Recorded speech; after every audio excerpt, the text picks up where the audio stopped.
All right.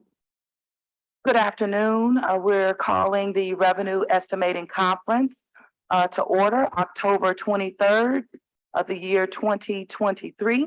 I'm going to turn it over to you, Ms. Tiffany, for a roll call. Thank you and good morning. Good afternoon. Good afternoon.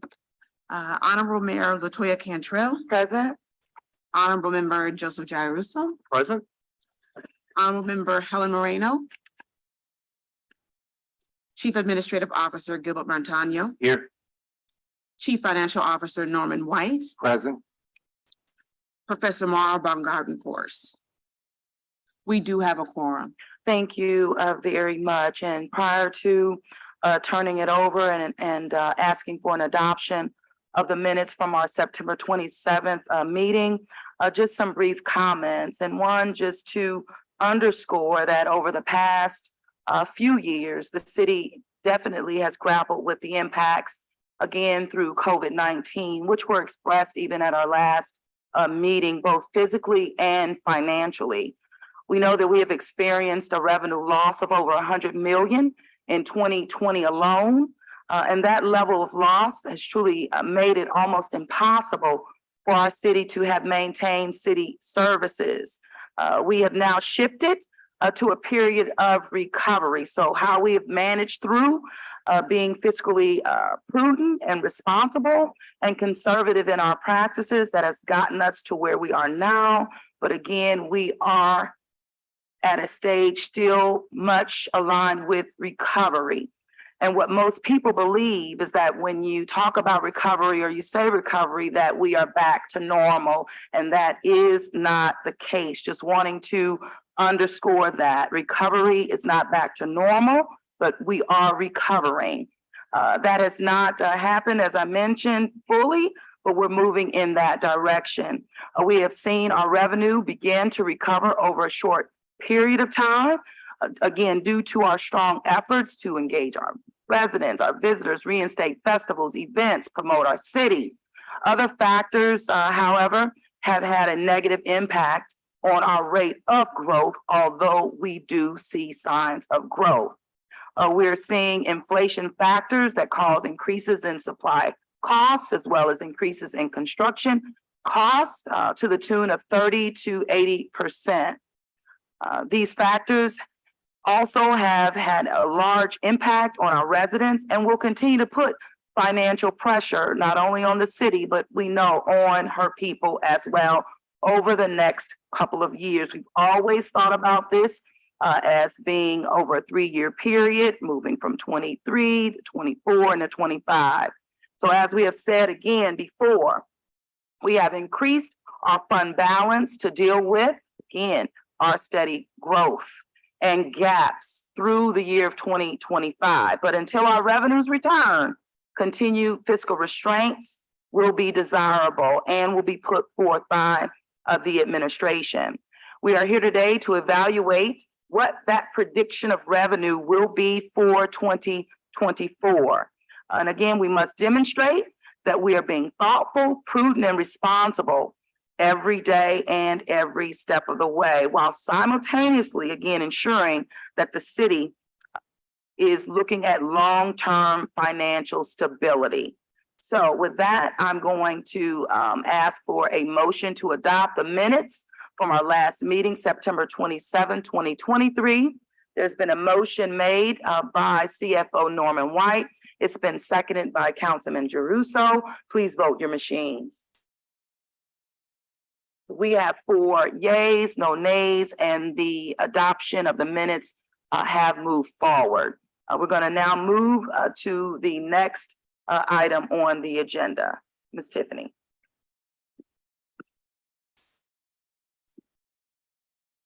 So we can go to Matthew. Gilbert, did you have any comments prior to going to, or Norm?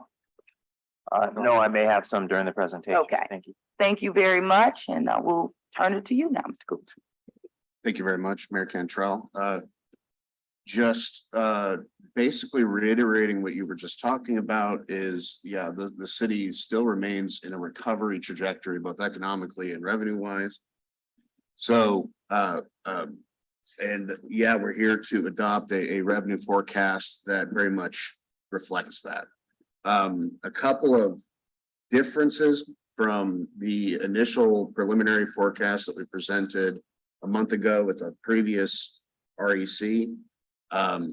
There basically it's an increase in the property tax component and the expected revenues there. Two factors led to that. One is we put Nord and Parks and Parkways back into that total. And also we have close to final assessment numbers, which as a result of our recalculations of related to that, we have another 13 million from new construction and personal property over and above what we presented last month. So those are the two biggest differences from what we've already seen. Still looking at these same fiscal risks, the ongoing unresolved STR issue. We have a permitting issue, an operational issue that we're working through. Potentially could set us back, but those things are risks. Still also looking at the potential for an economic recession. This is something that we've been talking about for the past several months. So none of these are unknown to us. And so here we are with the final forecast. And all of those things lead us to here. So I believe now I will read them into the record. So for the 2024 final revenue forecast in property tax, $189,469,787. For other taxes, $330,715,240. For licenses and permits, $74,004,680. Intergovernmental, $32,635,828. For service charges, $92,051,238. Fines and forfeits, $23,055,147. Miscellaneous, $20,433,458. Other financing sources, $60,000, and for a total of $762,425,379. And so if there are any questions. Thank you very much. Gilbert, you want to speak to any matters prior to Norm? No, we wanted to underscore the short-term rental. I mean, that's a big one with the lack of revenue there. Thank you, Madam Mayor. Just some overall comments. I think that our forecast is definitely conservative, but in a very important aspect for us to maintain that conservative nature, as we've seen the fluctuations of both inflation and all the other micro and macro economic factors. As the mayor highlighted, there are some levels of uncertainty right now on some policy guidelines, both at the local and the national level. And we are watching those very, very closely, and we'll have to course correct throughout the year. So what we're trying to highlight and articulate is that although that this is our revenue forecast now, should we have a big dip one way or the other, we will have to course correct mid-year or throughout the budget cycle. So other than those particular comments, I will defer back to the chair. Thank you. Norm? Yeah, I just want to make it clear. I know we talked about Mr. Cooper, that the 30 million additional was really the Nord funding going back roughly in Parks and Parkway, totaling around 13 or so million. The additional from the 30 would be new construction added to the property tax. Yeah, new construction and also personal property increases from the previous tax year. Good. All right, thank you. Very good. No, thank you. And then also, I know that I've asked the team to really focus on franchise agreements as well, working with the council on that, because the city is not getting her fair share nor return, I would say, on the investments that we're making from the franchise agreement perspective.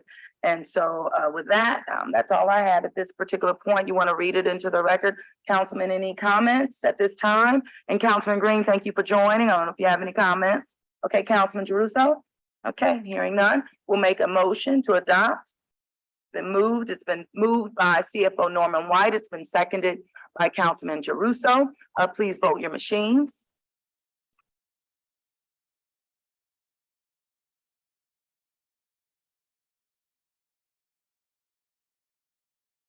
Machine taking a minute.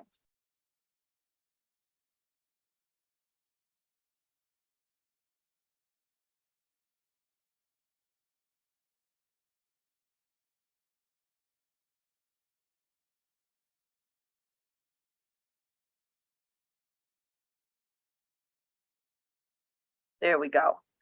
Vote your machine. So we have 4 yays, no nays, and we have fully adopted what was presented.